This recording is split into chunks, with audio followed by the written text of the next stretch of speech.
जय हिंद दोस्तों। मैं आकाश वर्मा आपका अपने चैनल जीएस विद आकाश में स्वागत करता हूं। तो आज हम लोग एक नया टॉपिक पढ़ने वाले हैं जिसका नाम है विटामिन एवं उसके रासायनिक नाम। जिन छात्रों का यूपी पुलिस के एग्ज़ाम में रिजल्ट हो गया है, सिलेक्शन हो गया है, उनके लिए सबको मैं बधाइयाँ देना चाहूँगा। लेकिन जिनका नहीं हुआ है वो निराश ना हो, वो इसी हार को लेकर आगे बढ़ें और अपने प्रयास को इतना बढ़ा दें कि आने वाले हर एग्ज़ाम में आपकी जीत होनी चाहिए, आपकी फतेह होनी चाहिए।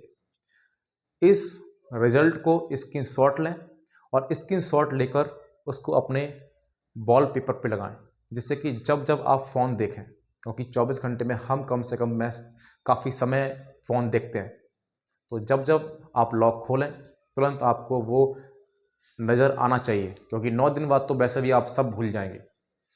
तो जिनका सिलेक्शन नहीं हुआ, मैं उनसे कहना चाहूँगा एक स्क्रीनशॉट लें, अपने वॉल पेपर पर लगाएं और जब तक लगे रहने दें, जब तक आने वाले एग्ज़ाम को आप उड़ा ना दें। तो उड़ाने के लिए तैयार रहें, एग्ज़ाम को फोड़ने के लिए तैयार रहें। ठीक, तो चलिए स्टार्ट करते हैं विटामिन एवं उनके रासायनिक नाम। प्रत्येक एग्जाम के लिए इंपॉर्टेंट टॉपिक है। तो सबसे पहला पॉइंट मैं आपसे यहाँ बोलूँगा, हमसे पूछते हैं बताओ वसा में घुलनशील विटामिन कौन से और जल में घुलनशील विटामिन कौन से। तो कैसे याद करेंगे जरा बताओ। वसा का मतलब क्या है? वसा का मतलब कोई गाढ़ा पदार्थ, जैसे कि घी। अब जरा मुझे खुद आप बताना, मैंने इसमें ये घी रखा है, ठीक है, एक मिनट, ये और ये है जल। अब जरा आप मुझे बताओ, जल के ऊपर मैं किसी मक्खी को बिठा दूं तो वो मक्खी हल्की सी गीली होगी, उड़ जाएगी आराम से। लेकिन अगर मैंने बसा में किसी मक्खी को बिठाया तो वो उसके पैर उसमें गड़ जाएंगे और वो उसमें घुल जाएगी। तो मक्खी क्या है? कीड़ा। क्या है? कीड़ा। और जब मक्खी कीड़ा है तो KEDA, मतलब विटामिन KEDA, ये सभी किसमें? ये सभी वसा में घुलनशील हैं। और जो बाद बाकी बचे B और C, वो सभी जल में घुलनशील है। ये पॉइंट क्लियर। नेक्स्ट आगे बात करें तो हम बात करेंगे विटामिन ए। विटामिन ए का रासायनिक नाम क्या होता है? तो बस आप बोलते जाएं, जिसको पता हो, जिसको नहीं पता हो वो लिखेंगे। विटामिन ए का रासायनिक नाम होता है रेटिनॉल।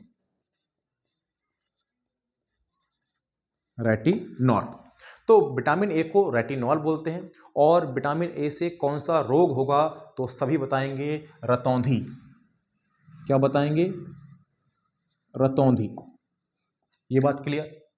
तो विटामिन ए रेटिनॉल और विटामिन ए से होने वाला रोग रतौंधी। नेक्स्ट आगे बात करें तो बी यहां पर छोड़ूंगा क्योंकि बी को बाद में बताऊंगा।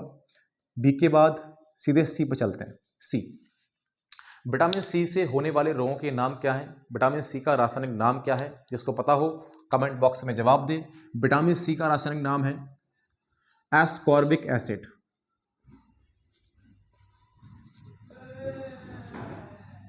एस्कॉर्बिक एसिड, विटामिन सी का रासायनिक नाम एस्कॉर्बिक एसिड। और विटामिन सी का रासायनिक नाम एस्कॉर्बिक एसिड है। इससे होने वाला रोग कौन सा है? तो इसको बोलते हैं स्कर्वी। रोग कौन सा? स्कर्वी। मतलब त्वचा संबंधी सारे रोग जो होते हैं विटामिन सी की कमी की वजह से होते हैं। आपने देखा होगा विटामिन सी खट्टे पदार्थों में पाया जाता है और इसीलिए हमें खट्टे पदार्थों का यूज करना चाहिए जिससे कि हमारी त्वचा अच्छी रहे। नेक्स्ट, विटामिन सी के बाद विटामिन डी। विटामिन डी को हम लोग क्या बोलते हैं? इससे होने वाले जो रोग होते हैं वो क्या होते हैं? तो विटामिन डी जो है उसका कैल्सीफेरॉल,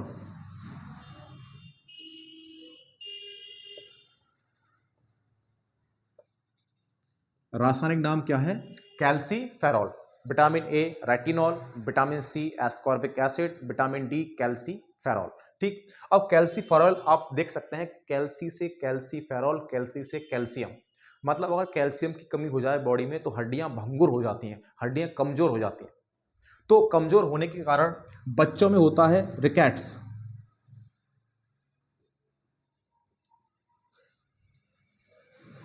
बच्चों में रोग कौन सा होता है? ये बच्चों में बच्चों में रिकेट्स, और जो बुजुर्गों में होता है वो होता है ऑस्टियोमलेशिया। ऑस्टियोमलेशिया,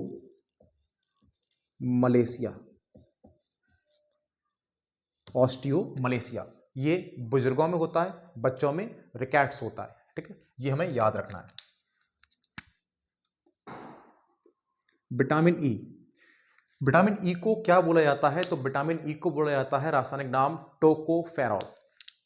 क्या बोलते हैं? Tocopherol.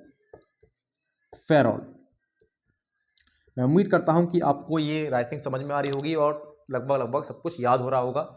Retinol, ascorbic acid, calciferol, tocopherol. अब टोकोफेरॉल जो होता है विटामिन ई के कारण होता है, ई का रासायनिक नाम है, लेकिन इससे होने वाले रोग कौन से हैं? तो सुनना, इससे जनन अंग में प्रॉब्लम आ जाती है, मतलब मेल और फीमेल का जो जनन अंग होता है वो बेकार हो जाता है, किसी मतलब का नहीं होता। इस विटामिन ई को हम ब्यूटी विटामिन भी कहते हैं। क्या बोलते हैं इसको? हम लोग इसको ब्यूटी विटामिन भी कहते हैं।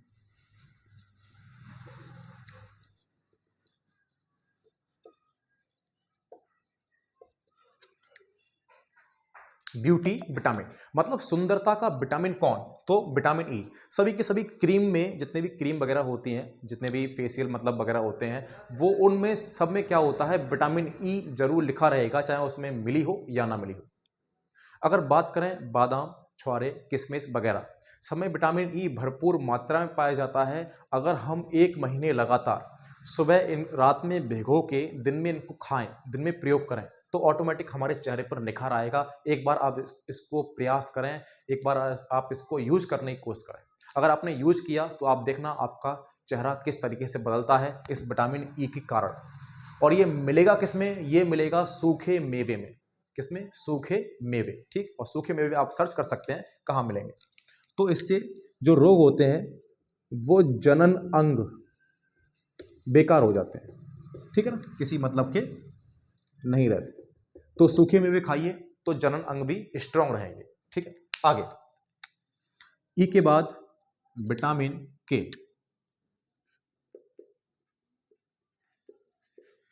विटामिन के को बोलते हैं फिलोक्यूनॉन। क्या बोलते हैं? फिलोक्यूनॉन।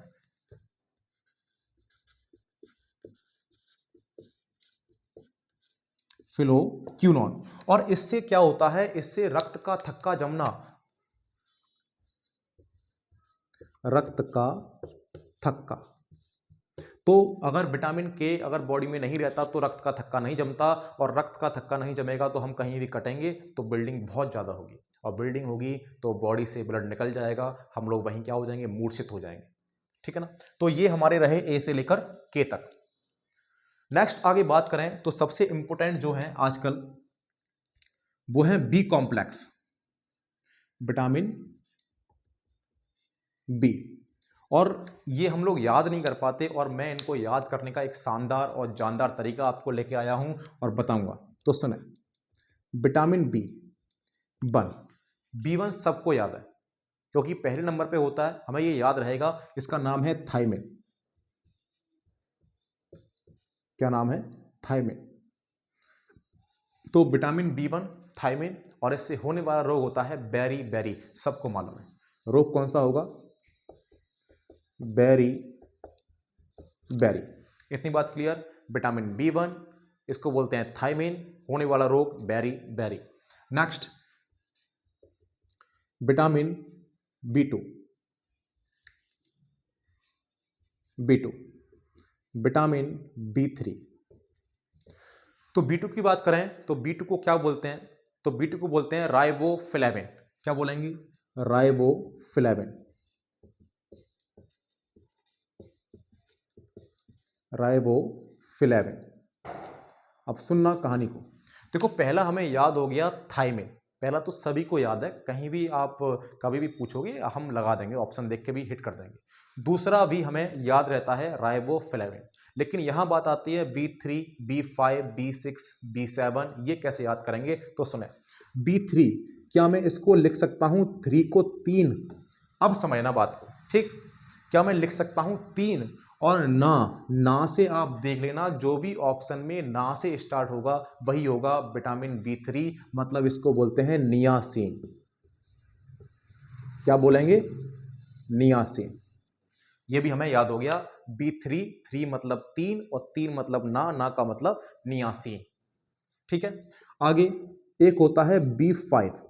क्या होता है? B5। अब 5 को कैसे? तो 5 को मैं 5 लिखता हूं। क्या लिखता हूं? 5।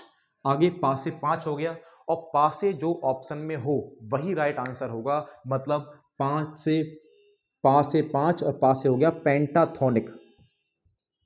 पेंटाथोनिक क्या हो गया? पेंटाथोनिक। ये भी याद हो गया।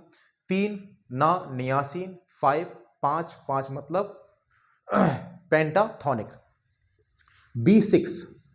B6 के तो बहुत सारे कैप्सूल आते हैं, तो हमें इनको याद रहता है ये आराम से, क्योंकि इसको बोलते हैं फॉलिक एसिड। कहते हैं कि बॉडी में फॉलिक एसिड की कमी हो गई, B6 खाइए। क्या होता है? Folic acid. फॉलिक एसिड, ये clear? Folic acid, B6 folic acid.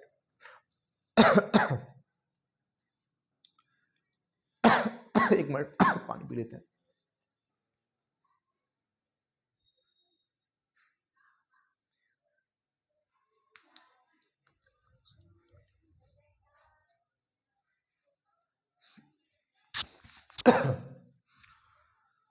हाँ, तो हम बात कर रहे थे B6 की। एक मिनट, मिस्टेक है, जरा मिस्टेक है। B6 सॉरी B9 होना चाहिए, यहाँ पे B9 होना चाहिए। B9 होता है फॉलिक एसिड, जिसमें बॉडी में कमी हो जाती है, और इससे रोग जो होता है वो कौन सा होता है? आप कमेंट बॉक्स में जवाब देंगे। B6, B12 और B9 से होने वाला रोग। तो B6 की बात करें तो इसको बोलते हैं पायरिडॉक्सिन।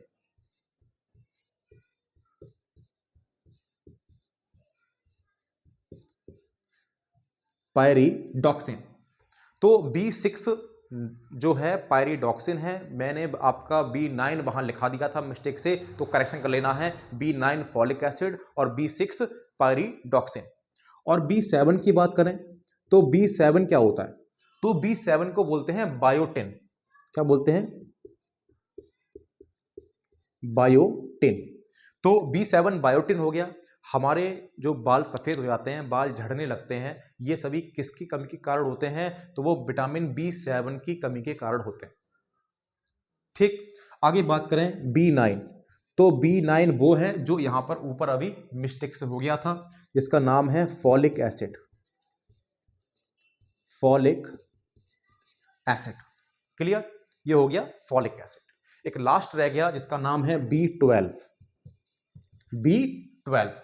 तो B12 को क्या कहेंगे? तो इसको कहेंगे हम लोग साइनोकोबालामिन। क्या कहेंगे? साइनोकोबालामिन।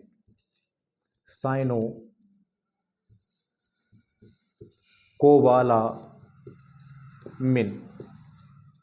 क्या बोलते हैं?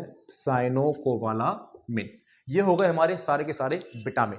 और सबसे ज्यादा इंपॉर्टेंट विटामिन ये है, सबसे ज्यादा इंपॉर्टेंट, क्योंकि इसको हम बी कॉम्प्लेक्स बोलते हैं, और एग्जाम में वो यही देते हैं, क्योंकि हमें ये अच्छे से याद नहीं होते।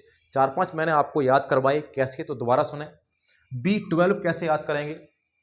ऑप्शन में जो सबसे बड़ा हो, सबसे लंबा हो, समझ जाना कि वो B12 है, क्योंकि आप देखो लास्ट में तो यही है, बड़ा यही है, तो बड़ा वाला देख लो। अब बड़ा वाला साइनोकोबालामिन, देख रहे हो? साइनोकोबालामिन, बोलने में भी बड़ा और नंबर में भी बड़ा। जहां बोलने में नंबर में बड़ा हो वही होगा B12। B9 फॉलिक एसिड है, इसको हम लोग याद कर चुके हैं आराम से, और यहाँ पर प्रिंटिंग मिस्टेक भी हो गई थी, तो वैसे भी याद हो जाएगा, क्योंकि जहां गलती होती है ऑटोमेटिक वहां याद हो जाता है। तो B9 folic acid. B7 biotin. देखो बालों से याद रखना, बा से बाल और बा से बायोटिन, बा से बाल, बा से बायोटिन। तो B7 जो होता है 7, तो बायोटिन। अब देखते हैं 7 क्या ये? 7 कैसे याद करेंगे? जो बाल होते हैं वो 7 सफेद होते हैं, मतलब 7 होते हैं। 7 नहीं बोला मैं, 7 है ना, एक साथ। तो बाल जो होते हैं वो 7 सफेद होते हैं, और B7 पे ही आता है आपका बायोटिन। बा से बाल, बा से बायोटिन, और 7 सफेद होंगे, 7 गिरेंगे, 7 झड़ेंगे, तो ये भी हमें याद हो गया। नेक्स्ट B6 आप याद कर लेना, पायरिडॉक्सिन, और जो बचेगा वो लगा लेंगे आराम से। B5 याद हो गया, 5 से पेंटाथोनिक।